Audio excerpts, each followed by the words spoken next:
عقل تو ہے نہیں، پتا تھا خرچہ ہوگا تو 4 پیسے جمع کر لیے ہوتے، اب ادھار اٹھاتا پھرے گا، میری تو مانتا نہیں، جیسے بڈھی کہتی ہے ویسے کرتا ہے۔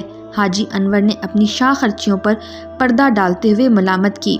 وہ تو ٹھیک ہے لیکن حاجی یار، تیرے گھر کے حالات ٹائٹ ہیں، 2-4 مہینے ٹھہر کر کوئی 15-20 ہزار کا موبائل لے لیتا۔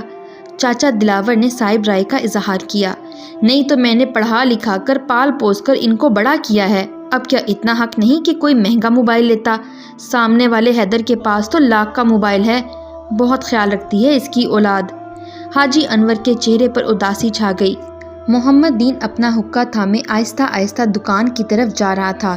جب اس کی نظر حاجی اور چاچا دلاور پر پڑی تو وہ بھی ادھر کو ہی چلا آیا۔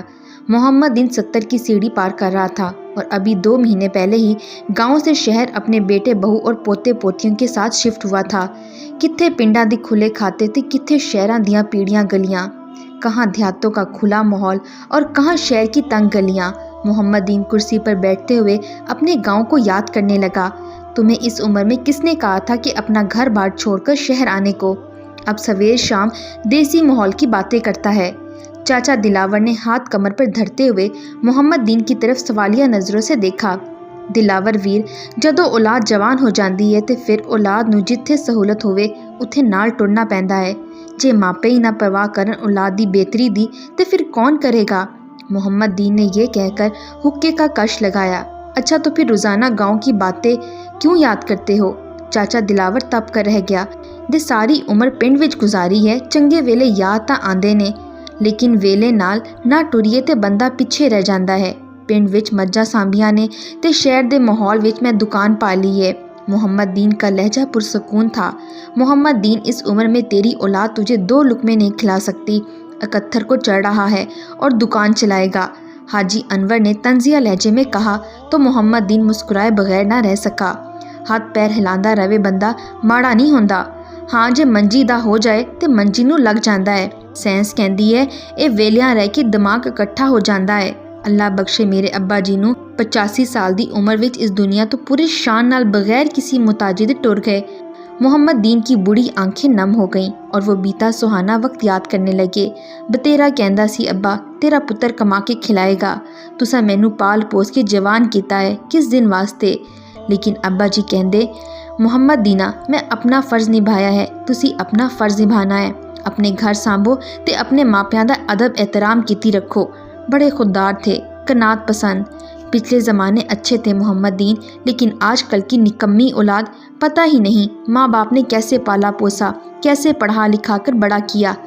حاجی انور نے لمبا سانس لیا۔ محمد دین کو اس محلے میں آئے 2 ہی مہینے ہوئے تھے، لیکن وہ محلے کے سب بابوں کے مزاج کو جانتا تھا۔ حاجی انور کے ناشکرے پن، فضول خرچی اور لالچ کو بھی اچھی طرح سمجھتا تھا۔ محلے کا یہ واحد بابا تھا جو اچھی زندگی گزارنے کے باوجود مطمئن نہیں تھا، اٹھتے بیٹھتے اولاد کو برا بھلا کہتا رہتا۔ حاجی انور کے دکھ وکھرے تھے۔